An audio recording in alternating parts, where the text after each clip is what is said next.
আসসালামু আলাইকুম। প্রিয় দর্শক, আপনার আপনজন বা নিকটাত্মীয়ের কেউ কি ব্রেন স্ট্রোক করে প্যারালাইসিসে আক্রান্ত? দীর্ঘদিন বিছানায় শয্যাশায়ী, ফিজিওথেরাপি সেবা নিচ্ছেন, তাতেও কোনো উন্নতি হচ্ছে না? তবে আজকের এই ভিডিও আপনার জন্য। হ্যাঁ প্রিয় দর্শক, আজকে আমি কথা বলবো ব্রেন স্ট্রোক পরবর্তী প্যারালাইসিসের চিকিৎসায় ফিজিওথেরাপি সেবা নিয়ে। দীর্ঘদিন ফিজিওথেরাপি সেবা নিয়েও প্যারালাইসিসের উন্নতি না হওয়ায় নির্দেশ করে আপনার রোগীটি প্রচলিত বা কনভেনশনাল ফিজিওথেরাপি চিকিৎসার নিয়ন্ত্রণে আছেন। চলুন এ পর্যায়ে আমরা জানি প্রচলিত বা কনভেনশনাল ফিজিওথেরাপি চিকিৎসা কেমন। এই ধরনের ফিজিওথেরাপি চিকিৎসার শুরুতে সাধারণত এরকম একটি লাল লাইট অথবা ইনফ্রারেড রে দিয়ে পেশেন্টের আক্রান্ত অঙ্গে 10 থেকে 15 মিনিট বা 20 মিনিট ধরে গরম সেক দেওয়া হয়। অতঃপর পেশেন্টের শরীরে এরকম একটি মেশিনের বেশ কয়েকটি প্যাড লাগিয়ে আরো 15 থেকে 20 মিনিট সময় অতিক্রম করা হয়। এরপর শুরু হয় ফানি ফিজিওথেরাপি পর্ব। চলুন আমরা এই ফানি ফিজিওথেরাপি সম্বন্ধে একটু ধারণা নিই।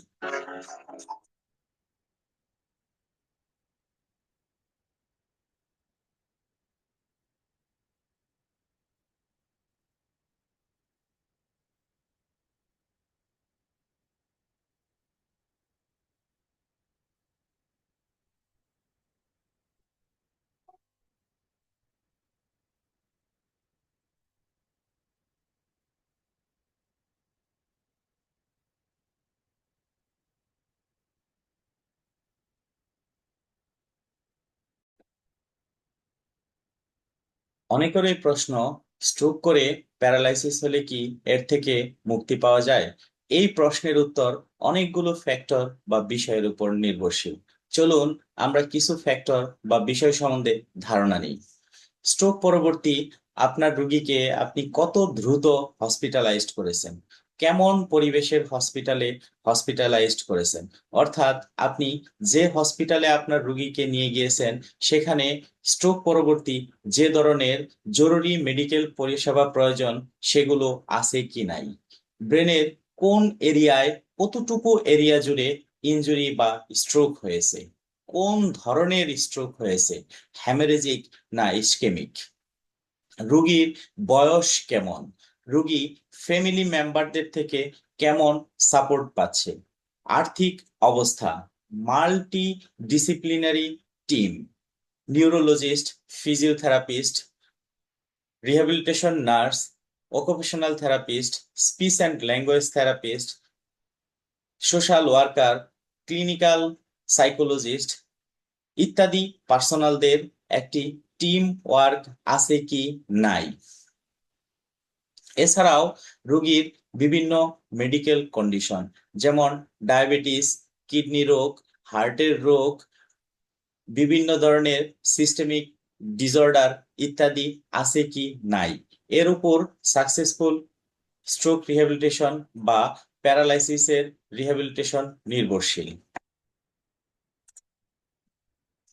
চলুন এখন আমরা জানি দক্ষ ফিজিওথেরাপিস্ট স্ট্রোক বা প্যারালাইসিস রোগীর কোন কোন বিষয় নিয়ে গুরুত্ব সহকারে কাজ করবে।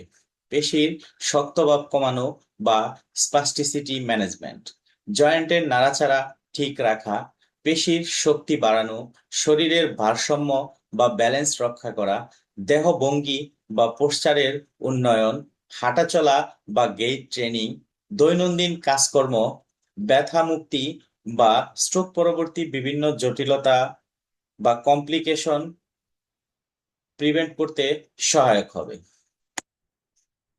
একজন দক্ষ ফিজিওথেরাপিস্ট কি কি উপায়ে সাধারণত ফিজিওথেরাপি প্রদান করে থাকে? স্লো স্ট্রেসিং, স্পাস্টিক পেশিকে স্লো স্ট্রেসিং এর মাধ্যমে স্পাস্টিসিটি কমানো যেতে পারে। স্প্লিন্টিং, ডিফর্মিটি প্রিভেন্ট করার জন্য একটি গুরুত্বপূর্ণ ব্যবস্থা। Positioning and wait bearing, cold therapy, এটি আপনার রোগীর স্পাস্টিসিটি কমাতে সহায়ক হতে পারে। Balance and postural control exercise, gate training, PNF technique, এটি স্ট্রোক পরবর্তী স্পাস্টিসিটি থেকে যে সিনার্জি প্যাটার্ন ডেভেলপ করে, সেই সিনার্জি প্যাটার্নকে ব্রেক করার জন্য পিএনএফ খুবই গুরুত্বপূর্ণ exercise. Functional activity and ADLs training.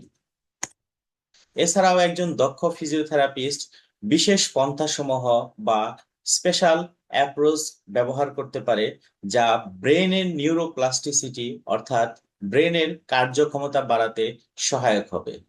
যেমন the Bobath approach, neuro developmental treatment or NDT. এটি একটি হ্যান্ডস অন থেরাপিউটিক মডেল। এখানে সাধারণত পোশ্চার কন্ট্রোল এবং সিলেক্টিভ মুভমেন্ট দ্বারা অ্যাবনর্মাল মাসেল টোনকে ইনহিবিট বা ম্যানেজ করা হয়ে থাকে। কনস্ট্রেন্ট ইনডিউস মুভমেন্ট থেরাপি অর্থাৎ CIMT, a highly structured approach যেখানে উইক অঙ্গকে বা দুর্বল অঙ্গকে ব্যবহার করতে এনকারেজ করা হয় এবং ভালো বা আনএফেক্টেড অঙ্গকে রেস্ট বা লিমিটেড করে রাখা হয়। Rod approach using control sensory stimulation, যেমন রিথমিক স্ট্রোকিং ওভার দ্য মাসেল বেলি, প্রোলন্ড আইসিং অর্থাৎ লম্বা সময় ধরে কোল্ড থেরাপি দেওয়া, নিউট্রাল আর্মড বা এই লিম্বকে র্যাপিং করে রাখা, কন্ট্রোলড স্ট্রেসিং ইত্যাদি। আরো বিস্তারিত জানতে ফিজিওথিঙ্ক প্লাসের সাথে থাকুন। ভালো থাকুন। আল্লাহ হাফেজ।